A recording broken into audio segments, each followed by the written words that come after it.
ആലുവയിലെ ഗുണ്ട ആക്രമണം 4 പേർക്കെതിരെ കേസെടുത്ത് പോലീസ്. ചൊവ്വാഴ്ച രാത്രി ആലുവ നഗരമധ്യത്തിൽ കാർ യാത്രക്കാരനെ മർദ്ദിച്ച് കാർ തകർത്ത കേസിലാണ് 4 പേർക്കെതിരെ ആലുവ പോലീസ് കേസെടുത്തിരിക്കുന്നത്.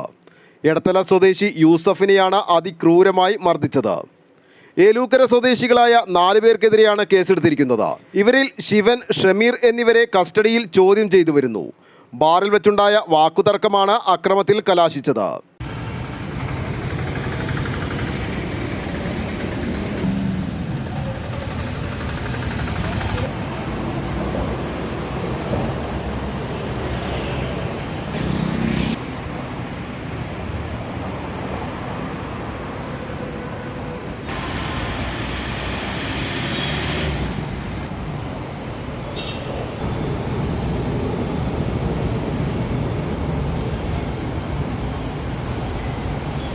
ആലുവ ലൈവ് ന്യൂസിന് വേണ്ടി സിദ്ദീഖ് കാരക്കാടിനൊപ്പം സനൂപ് കളമശ്ശേരി.